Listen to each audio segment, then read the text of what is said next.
I'll give you a couple of for instances. We don't have trash cans in the dining room. When you go down the line and Seth is building your bowl, when you get to the end of the line, my team members run your bowl to a table. If you didn't get a drink, we bring you a glass of water. We pre-bus your table. Every guest that sits in the dining room gets a Dole soft serve sample at the end of their meal. Cool. We come over, we bus your table, we throw it away in the trash cans that are not in the dining room because we want you to come in like you're a guest in our house.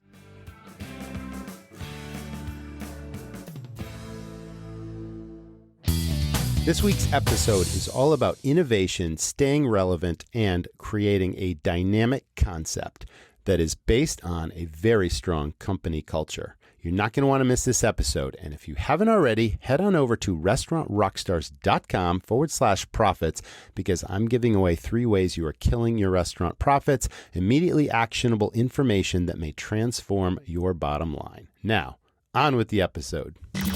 You're tuned in to the Restaurant Rockstars Podcast. Powerful ideas to rock your restaurant. Here's your host, Roger Bodwin.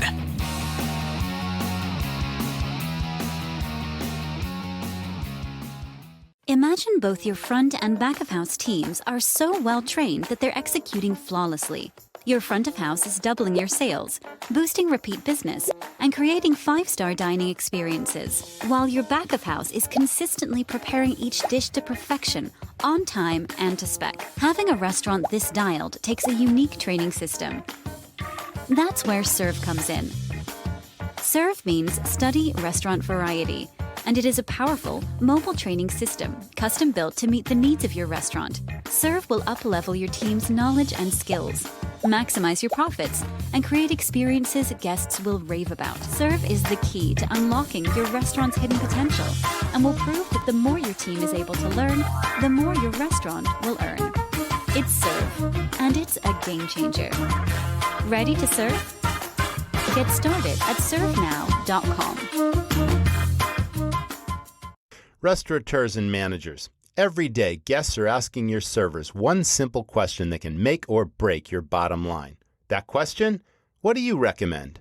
Studies show that 92% of diners will order whatever their server suggests. So if you're not already doing everything you can to harness the influence of your frontline team, it's time to start.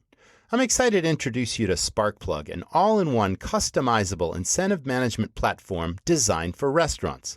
Sparkplug fully automates sales contests, goals, commissions, letting you build incentives, track real-time metrics, and fulfill prizes in one dashboard.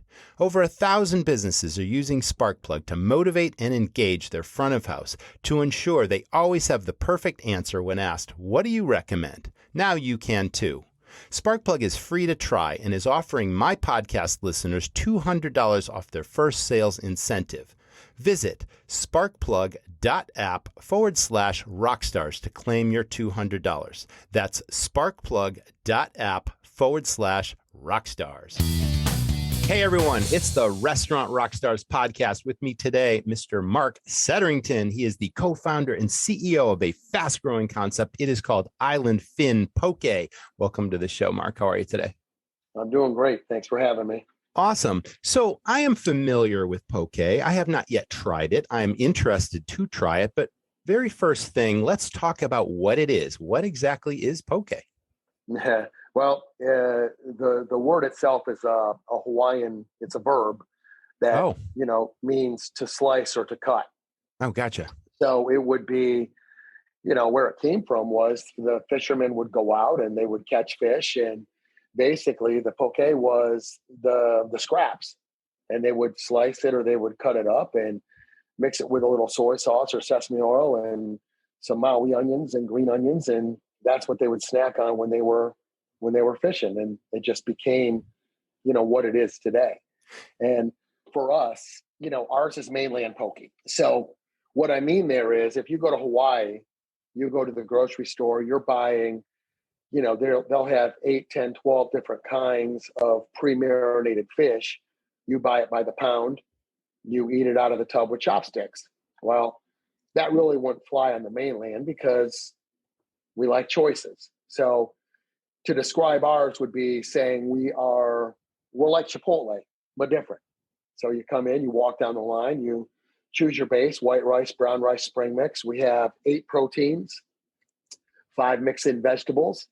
Then we have 5 house-made gluten-free marinating sauces, another 15 to 20 toppings, 5 more house-made fishing sauces. And then we have crispy toppings, and you just sit down and it's delicious. So it's a customized, sort of a curated experience where similar, you mentioned the Chipotle concept. Everyone knows what that's about, but you're literally picking your fish and picking your toppings and picking your sauces and your marinades and all this stuff. And then you end up with, is it all in bowl form? Is it served any other way? Nope, just in bowls. We know exactly who we are. Yeah. And we do that, and we do it very well. We're just poke bowls. That's it. Right on. So you mentioned the origins and being out on the fishing boat, perhaps, and you talked about cutting and fish pieces. That tells me that it's similar to sushi in that it is a raw fish. Is it still for the mainland raw fish? Is it prepared in any way? Nope. We have tuna, spicy tuna, and salmon that are all raw. Yes. And then for us, we have chicken that's cooked. We have octopus that cooked. We have shrimp that is ceviche. Yes. We have tofu.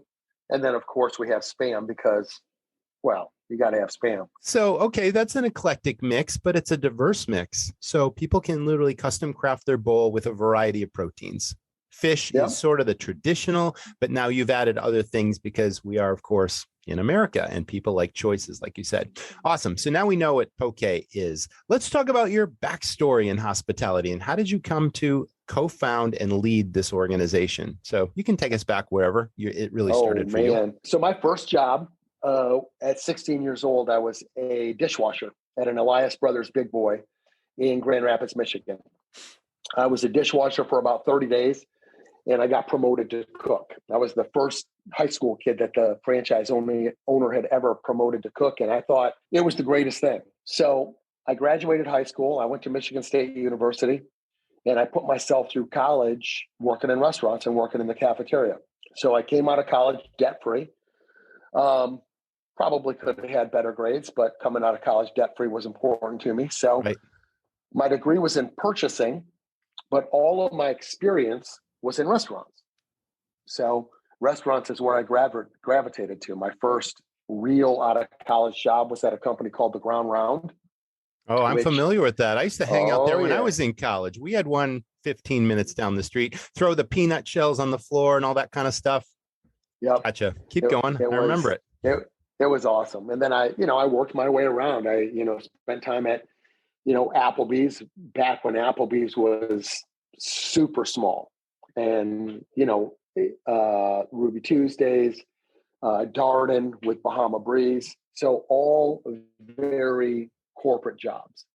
So the last 11 years pre-Island Fin, I was in Las Vegas working for big companies. Margaritaville on the Strip, which was, huge, 40 plus million in volume and 27,000 square feet, just enormous. The Jimmy Buffett concept, Margaritaville? Oh, yeah. Gotcha. Yep. I think I went to a Margaritaville on Maui a long time ago. So I remember that concept as well. Awesome. You've got an extensive experience, but keep going. So when we decided to do this, we decided to do something for ourselves. And it was obviously going to be a restaurant because it's what I know. And it also was going to be easy because this was about a lifestyle, not about buying a job, right? I mean, if I'm going to have a job and just worry about a paycheck, then I'll just work as a W-2 team member for another company. So this was about lifestyle. But what we did when we started it is we built it as a company. So, prep lists and checklists and everything. Even when we had that first restaurant in Winter Springs, Florida, when I remember the first time the health department guy came in. He came in and he was looking at our prep list and our temperature checks and all that stuff. And he's like, where did you work before? Because he was expecting mom and pop. And we told him Darden. He's like, okay, I get it.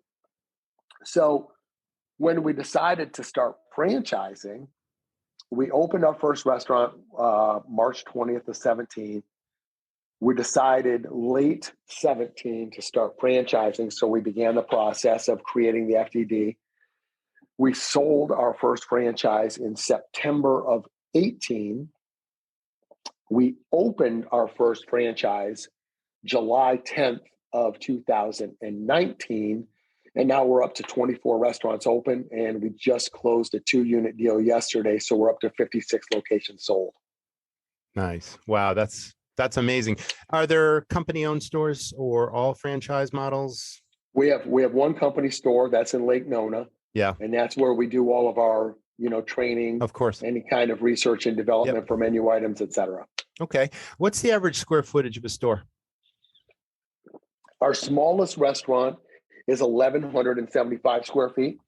Our biggest restaurant is 1,734, and that's Lake Nona. Our sweet spot is 1,200 to 1,500 square feet. Right. And it's all fast, casual, quick service. Yep. Okay. Yep. And we already described the concept of how you go down the line and pick your items. That's fantastic. How would you describe the vibe and the ambiance and the feel of it? Bring us to walking in the front door and what you hope your guests will experience and take away from it, in addition to the food, which is really why they're there. But what is the whole, what's the vibe that really gets people saying, hey, this is cool. I want to come back. I want to tell people. I want to pull out my camera phone, the social media stuff. Tell us about how you designed that and if it's bringing the whole Hawaiian culture thing to life. What is it? We say it's a 5-star beach shack. So our brand, beach shack, from the time you walk in, everything is experiential. We have a custom channel, a custom music channel for Island Fin Poke. And it's, Jack Johnson and the like. It sends you to the islands. Every restaurant has a TV, and we're playing surf videos. And it's, mostly competitions in Hawaii. So again, transported to the island.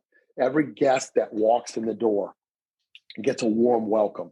Every guest gets a fond farewell on their way out. Every restaurant has a 4-foot sign that hangs on the wall that says, no friends, just family, Ohana.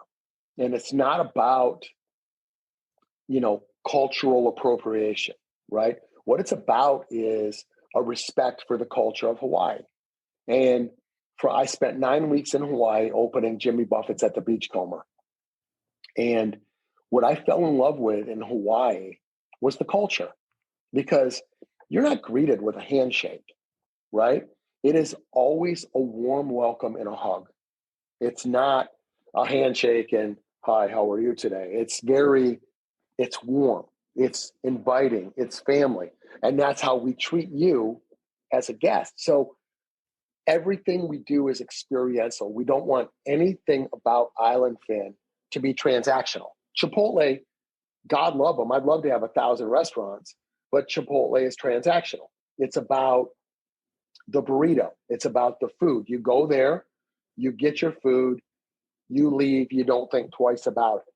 And Island Fin isn't like that, because when you come in, you're coming in to see Taylor or Zoe or Seth or your favorite team member. And a lot of times these team members remember what you eat, just like your favorite bartender at the pub, right? So it really makes you have a hard choice when you're deciding where to go and eat. That's a powerful concept. You mentioned the word Ohana. So please first explain what that means. I think it's got a relation to family and that Hawaiian culture of greeting and hugging and being part of something immediately. So I want you to define Ohana and tell us about that. But then also there's a huge training and onboarding aspect to obviously transform your staff in all the locations to provide that Ohana feeling, a consistent experience, and really care about the end experience of your guests. So take us through that whole concept. Well, Ohana is all about family, and it's not blood family. It's your extended family. Okay. And in Hawaii, I mean, you have people that are family that are not blood related, and that's how we treat people. So when we're going through the franchise process, right? When you come down to Florida, you've gone through the sales process, you come to Orlando, you spend time in Lake Nona for your discovery day. As much as you are there interviewing us to see if you want to buy the franchise, we're doing the same to you. And it's about do we want to sign this 10-year deal with you? And do we think that we could break bread with you over the next 10 years? And that's what it comes to. We have to get that personality trait from you, because if you don't treat your team members like that and your vendors like that, et cetera, your team members aren't going to treat your guests like that. And it'll show. The franchisees that are wildly successful, like Jim and Marilyn Way in Worcester, Massachusetts, Jeff Garrity in Sarasota, Jeff and Brenda Sproat, they understand this, and it's very evident how they take care of the guests in their restaurant, right? So it's culture, and it comes from I worked for Bahama Breeze with Darden, and Darden being such a huge company, and you hear, military and whatever. Well, when I was at Bahama Breeze, the thing that made Bahama Breeze great was it was a culturally driven restaurant. And every decision was based on this little book that we had called the Bahama Breeze Way. And every decision you made as a manager, as a team member, as a president of the company had to be based in the Bahama Breeze Way, so that everything stayed within the guardrails of the culture of the restaurant. And that's how I want Island Fin Poke to feel, because without the culture, we're just like everybody else, And you don't hear anyone say that about Chick-fil-A, right? You go to Chick-fil-A and it's yes, sir, no, sir, my pleasure.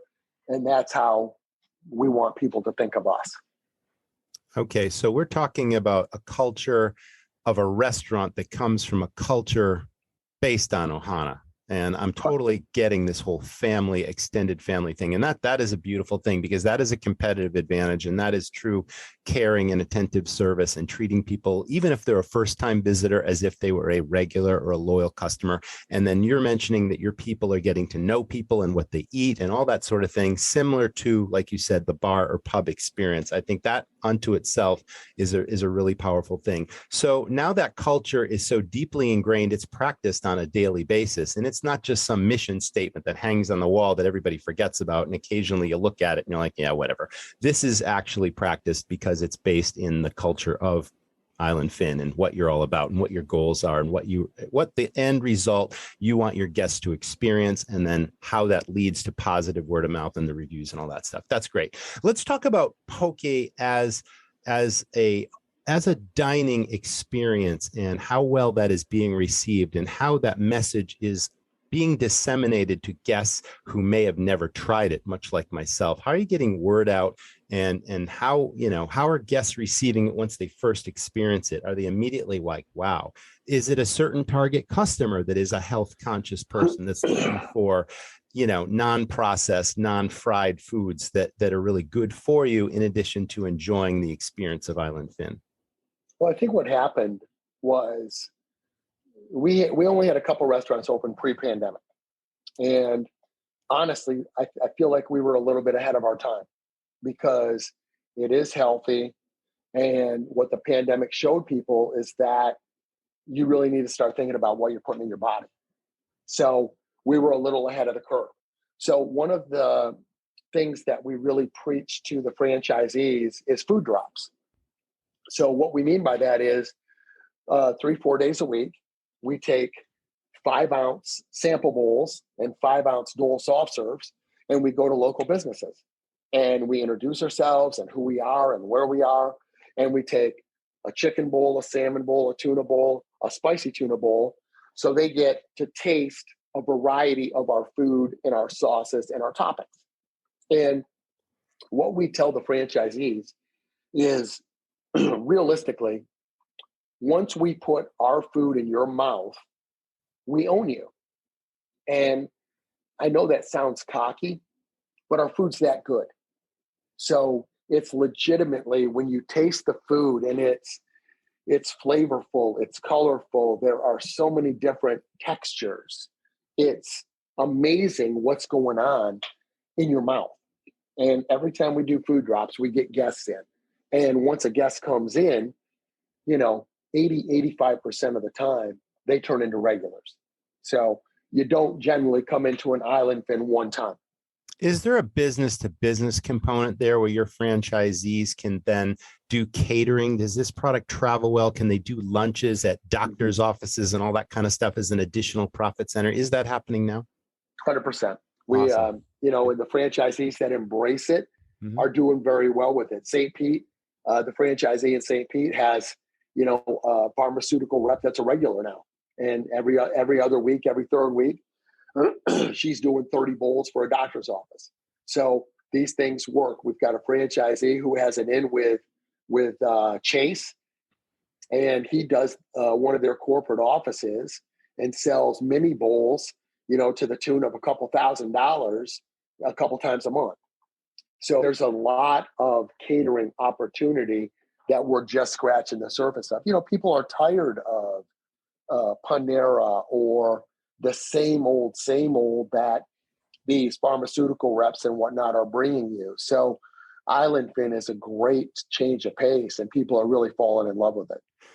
Would you say that there's a very well-defined guest demographic in terms of age? Is it all over the place? Is it massively appealing to all age groups? It's funny because when we started this, you're thinking millennials and skewing female and whatever. But if you came and sat in a restaurant, you would be amazed. You see 6-year-old kids eating kids' bowls with raw fish, not chicken. You see, I've got a couple that come into Lake Nona and, they're 70 plus years old and we're their date spot. And they love it. And it's about, they're not elderly and concerned with eating raw fish because they trust the quality of the product that we're bringing in, and we don't sacrifice on product quality. Right. So I'm getting the sense this is clearly a very unique concept that stands apart in so many different ways. But do you, and you don't have to name any names of other competitors, but who do you, or what do you consider to be competition for poke and your concept Island Fin? For us, it's, any fast casual, okay. Right? Because we're reasonably priced. I mean, if you go to McDonald's right now and get a value meal, it's $10.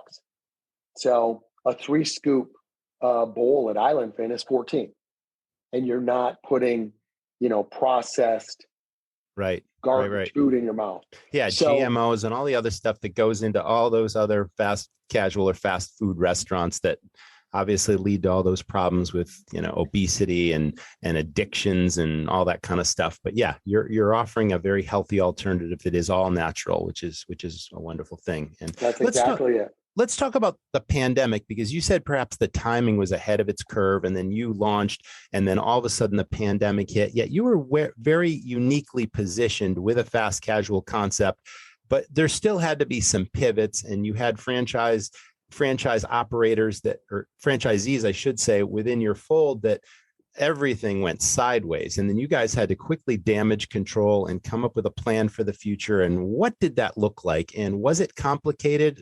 Less so than a full serve sit down restaurant that had to close entirely.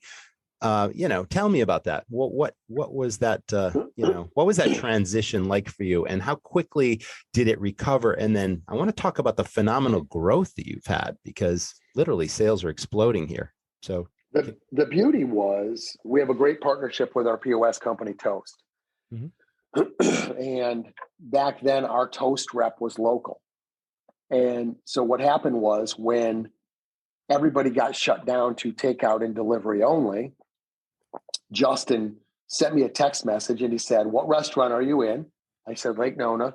He said, "Do you want curbside pickup for all your restaurants?" I'm like, hell yes, right? 10 minutes later, Justin was in my restaurant. And 10 minutes after Justin got to my restaurant, curbside pickup was turned on for all of our locations. That was it. Boom. We Lightning were done. fast. It says something about who our partners are and how our partners feel about our business. And that was the pivot. So we only had 4 restaurants that had any runway pre-pandemic. And that was Worcester, Wesley Chapel, Lake Nona, and Winter Springs. So those 4 restaurants actually did very well during the lockdown. And I say that because during the lockdown, what people would do is they would bypass the big corporations and they would buy from their local restaurants. And that's where we tell our franchisees that you need to be involved in the community because they need to look at your Island Fin as a neighborhood joint. Right. And when your guests feel like Island Fin is a neighborhood joint, you're going to be successful because people are really conscious of where they're spending money. For sure. Right. And they want to support the little guy. So we had 4 restaurants open pre-pandemic. We ended 2020.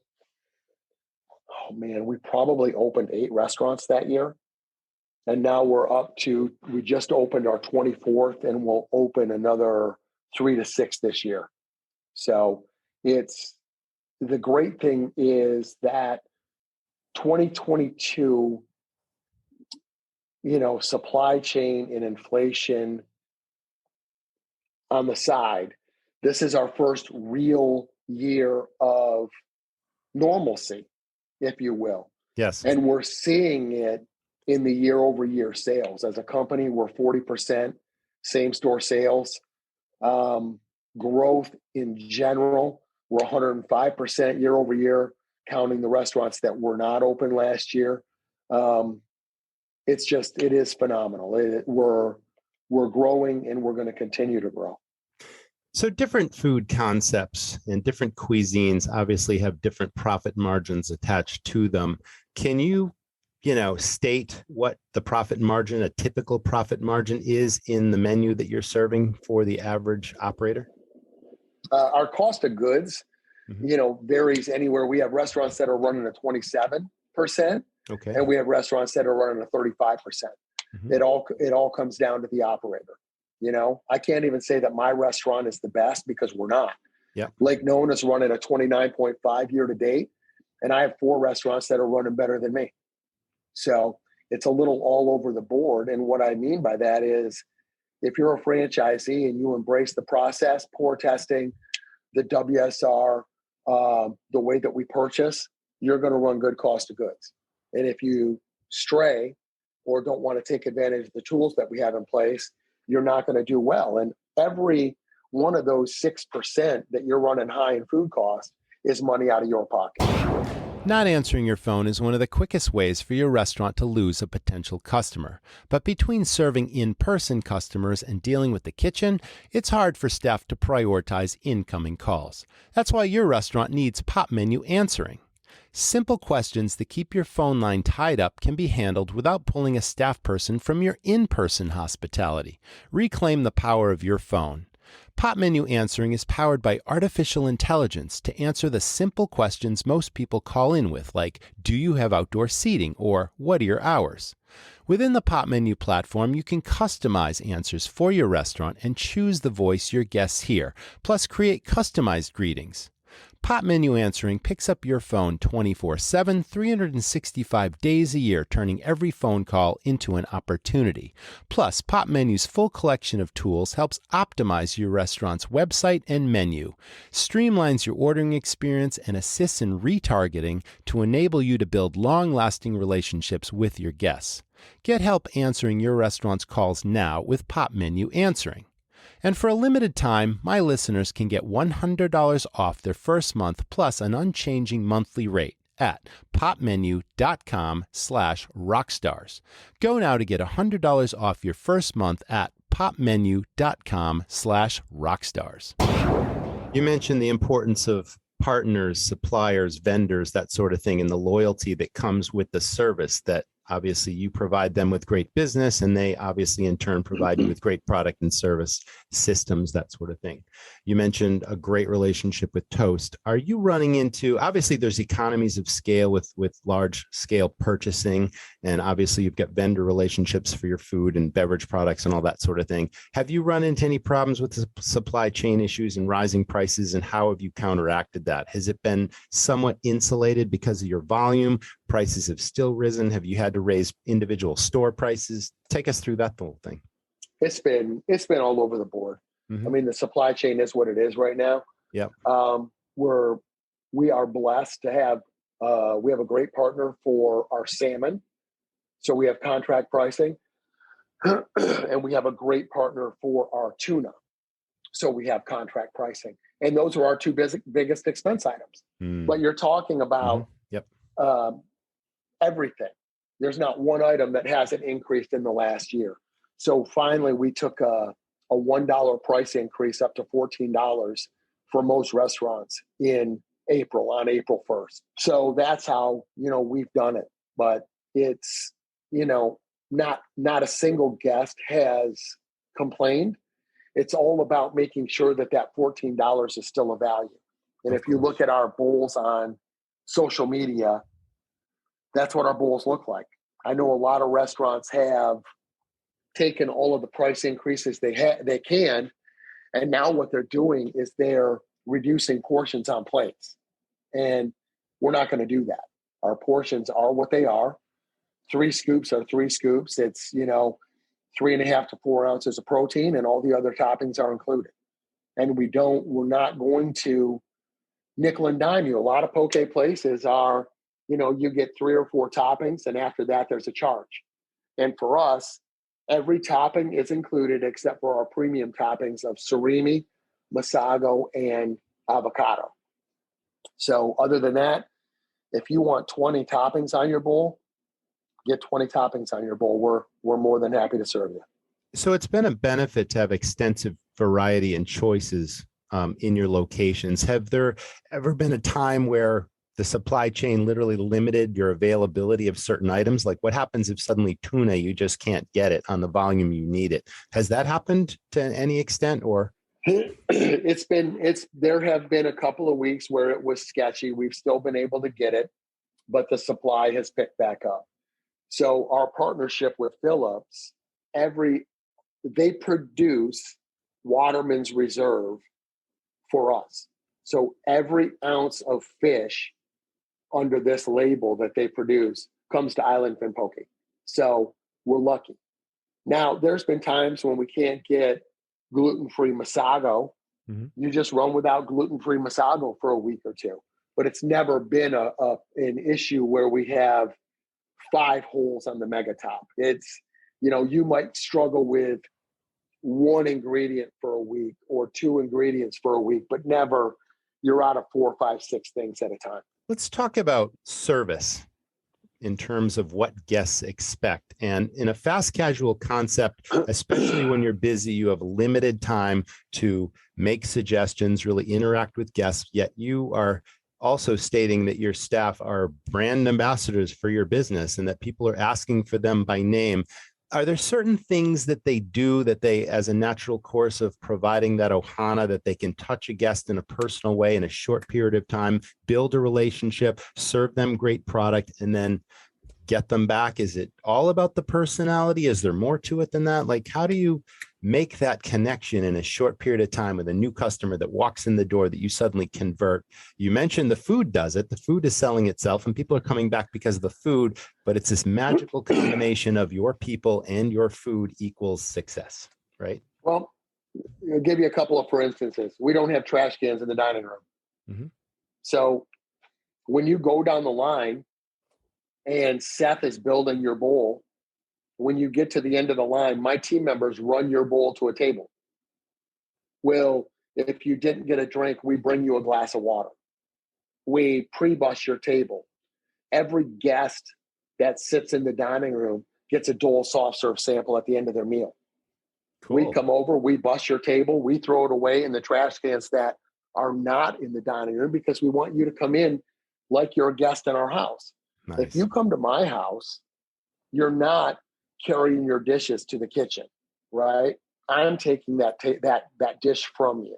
So as the guests go down the line, it's never, you go to restaurants that are set up like this and the team members never look up. It's eye contact. It's a smile on their face and it's engaging you down the line, and a description of the food and the description of the process and the description of the sauces. So what Taylor tells you when she comes to train your team is you have 15 feet to form a relationship. The service line is 15 feet long, and we take that serious. And our kids, these kids make tips. You know, I know in Lake Nona, the kids make anywhere from $30 in cash up to, I've seen kids make $120 in tips on a shift. And the guests are just blown away with the service. And that's what they do. That's why I'm a very bad person to go out to eat with. Because right now, full service restaurants are using COVID and staffing as an excuse for poor performance. Yes, and absolutely right. It's not acceptable, because I'm still coming to your restaurant and spending my money, and I expect that I'm going to get the experience that I deserve. And that's what we don't do at Island Thing. We don't use staffing as an excuse. We don't have to, because it's only ever 2 or 3 people on a shift. And the way that we're set up, the efficiencies of this restaurant, 2 or 3 people are able to execute the model and give this level of service. Get big flavor without the labor with Smokin' Fast from Smithfield. It's fully cooked or smoked proteins, including American barbecue staples and global flavors. Everything from ribs to pulled chicken to brisket and barbacoa, all are authentically slow-cooked to perfection. It's so delicious your guests will never know it wasn't smoked right in your own kitchen. Now you can add barbecue to your menu without adding a pitmaster to your payroll. Visit smithfieldculinary.com. Okay, that's a wonderful point. Now, everyone works for a paycheck, and obviously restaurants are a competitive industry. There's been a huge, obviously, exodus from this industry. Lots of restaurants are struggling with this labor crisis thing. However, besides offering people reasonable wages and incentives and all that kind of stuff, it's really the culture of the restaurant where people fit and they say, wow, I can make a difference here. I like the people I'm working with here. And that counts in some cases for more than what they're earning. And the gratuity opportunity is on top of that as a bonus. But I'm getting the sense that there's a real advantage in the way your business is operated and how fun it is perhaps to work there, and how it's so much fun to interact with the guests that walk through the door and see them having a great experience and enjoying the food. And you feel like you're part of something bigger than yourself, and it's more than just a paycheck. Would you say that's true? It's a fact. We've had our best success with high school kids that it's their first job.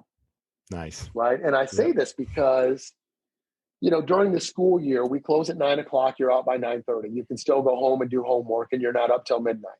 1, 2, you don't smell like a French fry. So you can change your clothes after work and go out with your friends. Right. So I like to pick kids up when they're sophomores or juniors so that I can get them for 2 or 3 years. You know, I have 17, 18-year-old kids doing prep in my restaurant, making the sauces, opening the restaurant, counting the safe. And they like to have the challenge or be asked to do more than just the normal building bowls and whatnot. They like to have the authority to open up the safe and count the money. You know? I remember that feeling when you're young and you're given that kind of responsibility. You take it seriously and you feel like you've earned that sense of responsibility. 100%. Yeah, and there's a pride involved there. Yep. Agreed. Yep. That's super. Let's go back to the gratuity, because some of these people are making really good money. Now, interestingly, if you were to go back in time, you know, even now, okay, so full serve restaurants obviously provide the whole dining experience, and obviously they serve you and all that kind of stuff. You're providing the whole cleanup experience, which is wonderful, and allowing people to be guests in your home. That goes a long way. What I'm saying is fast casual places in the last couple of years have added that gratuity line to a guest check, or even if you're on a Square point of sale or whatever it is and you're signing, would you like to do 15%, 18, 20%, even though it's a takeout experience? Now that's the new normal. Is it automatic? Is it encouraged? Is it not encouraged? People are doing this on their own. Are they leaving people really good gratuities like 18, 20%? Are you pooling amongst your service people behind the counter? Like, how does that whole thing work? Is it pooled with the people behind the scenes that are actually preparing the whole line, really, right? You got a cashier at the end, but you got a whole line of people putting the bowls together. 2 or 3 people on a shift. Yeah. Everybody in the restaurant does everything. Gotcha. Dishes, restock, everything. So all of the hourly team members share. So as an example, we'll have first-time guests come in, go down the line, pay for their bowl, not leave a tip because it's fast food. And then Seth will run the food to the table. Seth will go back. After a couple of bites, Seth will come out, check on them, see if they need a refill, give them a Dole soft serve sample, go back. Right. They finish their meal. Seth comes out, pre-busses their table, and they're just like looking around like, what's going on? They're being served. Yeah. You will watch people get in their wallet, get a couple of bucks, and come in and put cash in the tip jar. Sweet. Because it's not expected, but people are tipping based on the level of service that they're getting. And I know in Lake Nona, I can tell you the credit card percent is anywhere from 10 to 13%, which for fast food, I mean, my kids are in love, right? It's like, what the heck, man? So it's not expected, but the kids definitely earn it. Let's talk about locations and franchisees coming into the fold. First of all, what are you looking for in terms of experience and business acumen and that sort of thing versus the training that you provide? You recognize potential in someone. They may have never been in the restaurant business before or even owned a business, yet you can just tell in your first round of interviews that these people have the commitment. They know that they can follow a formula. They're intelligent people and they've got a dream and they're going to follow you to the end of the earth. I mean, there's a wide range of people that you're coming in contact with. So one, how do you evaluate people and what are you looking for? And then two, are you looking across the country in any location and then you fly there and you scout out the neighborhood and do you have real estate people on your team that are picking locations or helping them negotiate leases? Like, take us through that whole process, if you would. Well, we're very opportunistic. So the development team, they do a lot of outreach to find franchisees, but we're open from Worcester, Massachusetts to Las Vegas. So it's what we really want in a franchisee is there's personality involved, because if you're not extroverted, you're not going to go out and do what's necessary in the community. And if you don't, you won't be successful. We are not Chick-fil-A. We are not, put the building in the middle of a cornfield and you're busy. You have to work for it. You have to get out in the community and show them who you are. Once you decide and we decide, we have 2 different architects that we use nationwide. We have a construction company that we use nationwide. We have a partnership with CBRE, which is the largest commercial real estate company in the country. I'm familiar with that. They work our site selection for us, and they know, what our deal breakers are. Mm-hmm. They look for X amount of population density, traffic, et cetera, et cetera, et cetera. So we don't strike out on real estate. It's been surprisingly for, people complaining about the economy. This year has been really interesting in the fact that there's a lot of people fighting for that same 12 to 1,500 square feet. So you as a franchisee have to be ready to pull the trigger, because if you're not, there's 2 other companies that are looking tomorrow that are going to be. And we're all looking for that same sweet spot, because no one wants a 3,000 or 4,000 square foot restaurant anymore.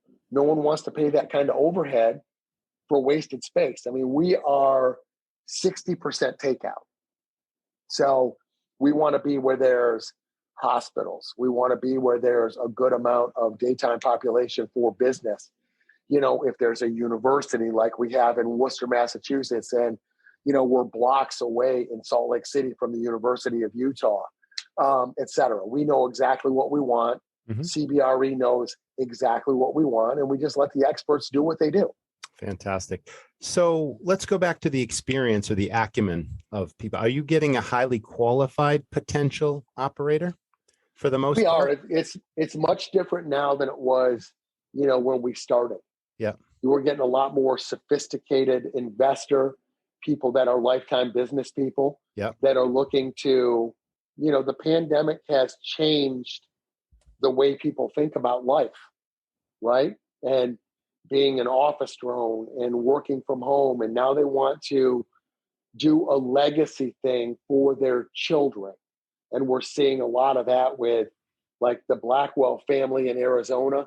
It's all about their son, Brett, and doing a legacy thing for him. I love that. Sure.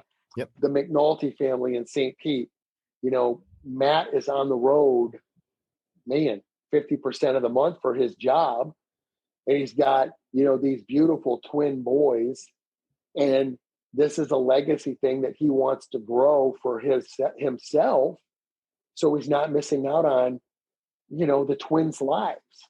And it makes a difference because life is too short, right? And tomorrow's not promised to anybody. And these guys, these lifetime, million-mile, airline-mile travelers are starting to think about, what do I got to do to see, Stephanie, my wife, and my twin boys on a more regular basis.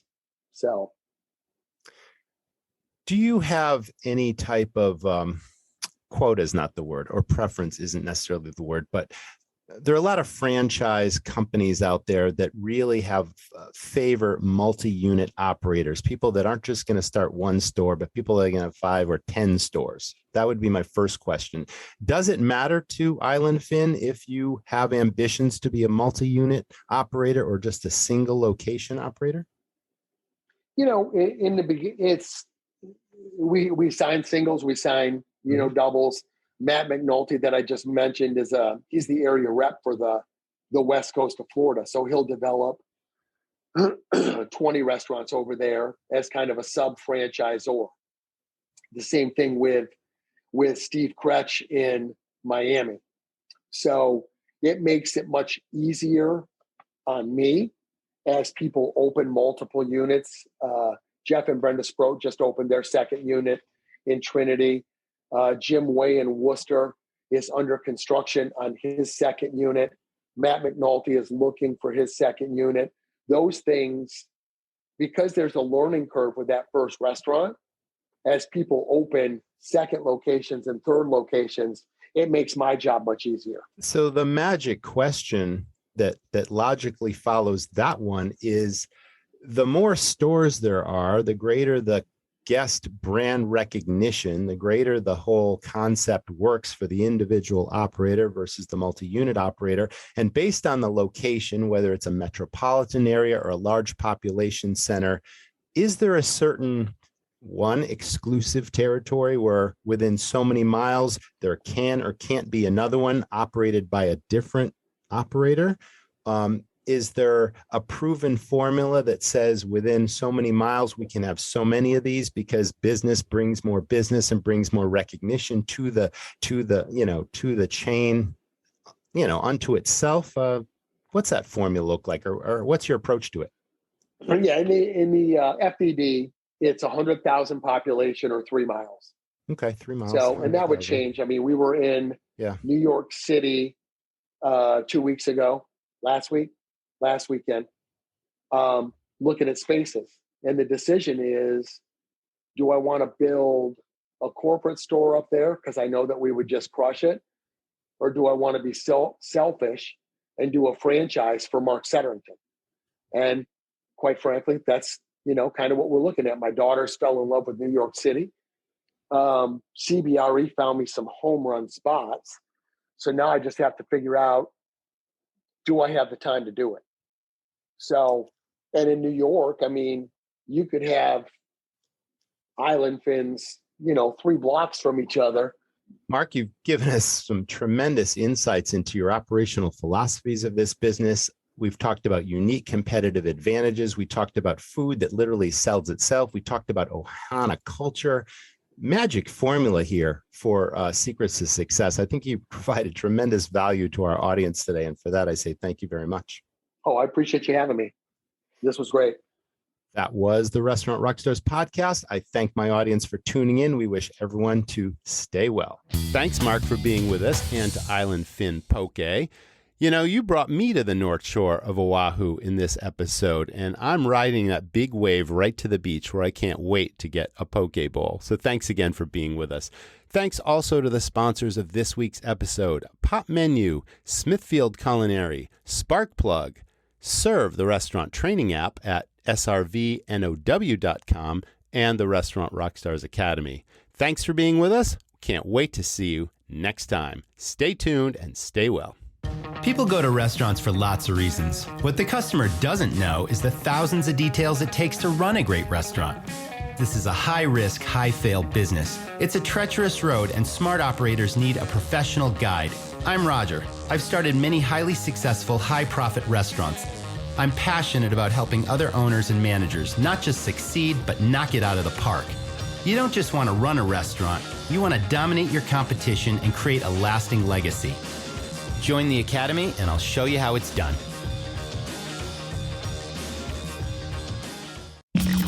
Thanks for listening to the Restaurant Rockstars Podcast. For lots of great resources, head over to restaurantrockstars.com. See you next time.